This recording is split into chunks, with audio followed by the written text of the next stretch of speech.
What is going on, you guys? I hope you guys are having a fantastic October. I still am. Today, I'm still going to be reviewing more Halloween films. And today, we're now talking about Halloween 5, The Revenge of Michael Myers. This movie came out about a year after the events of, came out a year after the fourth film because the fourth movie was a big success because they brought back Michael Myers and he was now going after somebody new this time instead of Laurie Strode. And so now it takes place about a year later after the original, and Danielle Harris, who plays Michael Myers' niece, has been confined to a mental institution since the last movie, and she is now a mute, and she's having psychic visions about Michael Myers, and Dr. Loomis is back, and this movie sucks.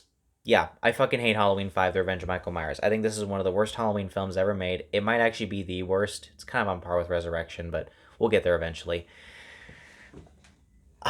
Okay, there's a lot that I'm going to say about this film, and I might be going back and forth, between multiple things here, but I'm just going to get a lot of stuff out of the way.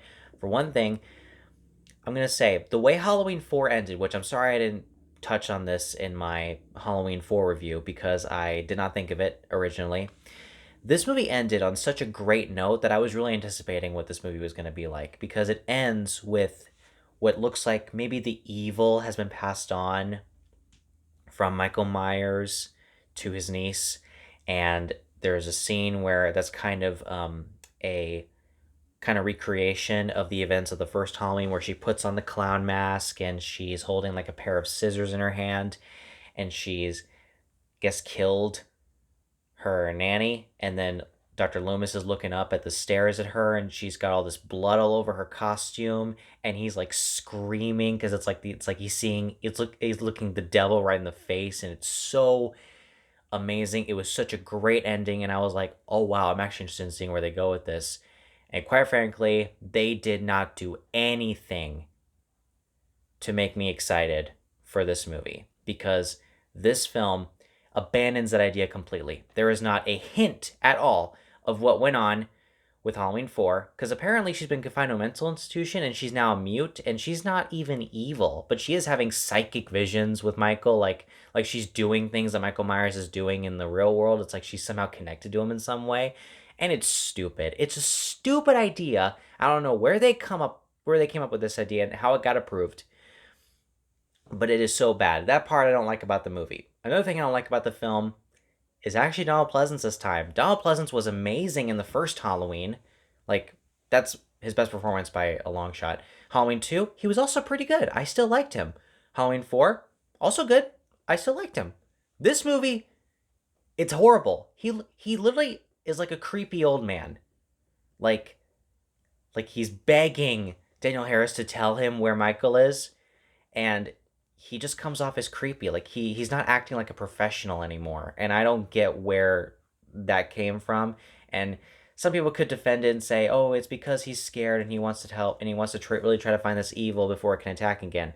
He doesn't need to be creepy while doing it. Doesn't need to be. So Donald Pleasance is not great in the movie either. Another thing I will say is that there's a shot in the film where these two police officers are walking out of a house at the beginning of the movie, and there's like squeaky toy sound effects that are playing as they're walking, and it's so distracting. Trust me, you'll see it if you watch the film, which I do not recommend you see it because this movie is bad. But it is so laughably bad that this movie's not even a guilty pleasure for me. And in reality, I kind of prefer to watch Halloween 3 over this by a long shot. This movie is not great whatsoever.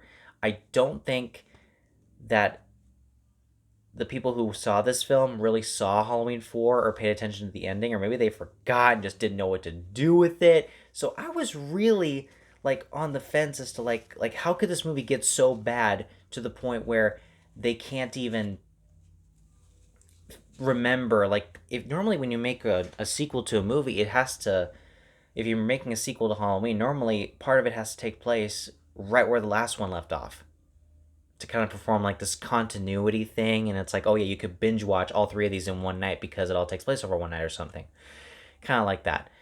So, but what I will say is that originally, and this was before I rewatched all of them. This was my favorite film of the franchise because of the creepy atmosphere and especially the third act. But because there's a scene in the film where Danielle Harris's character is going up like this trash chute, and Michael Myers is at the bottom and he's like stabbing it, trying to get at her. And it was honestly pretty thrilling. I was actually on the edge of my seat because I didn't want her to get killed or anything like that. I was actually very nervous to see what would happen with her.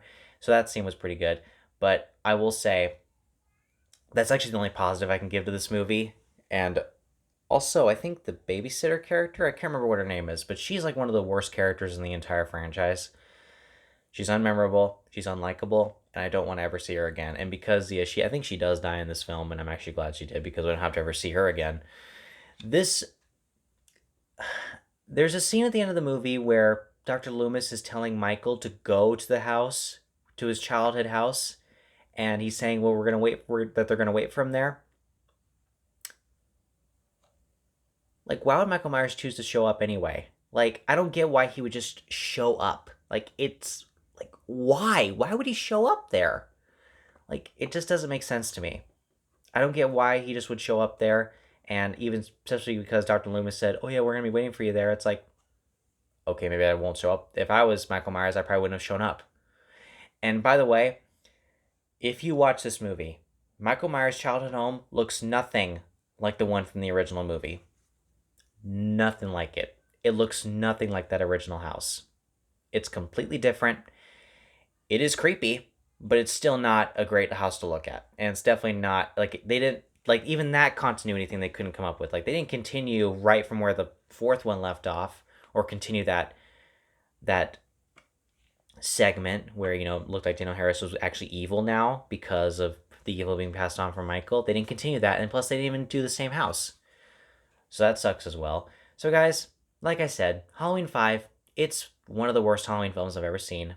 It might be the worst. We'll see when we review Halloween Resurrection. But guys, definitely do not watch Halloween 5, The Revenge of Michael Myers. It is the worst of the Thorn trilogy. And so guys, I'm going to give Halloween 5, The Revenge of Michael Myers, a D-. There's some thrilling elements in it, and that's about it. So guys, thank you very much for watching. Look forward to my next review, which will be Halloween 6, The Curse of Michael Myers. Looking forward to talking about that with you guys. So guys, I'll see you guys next time.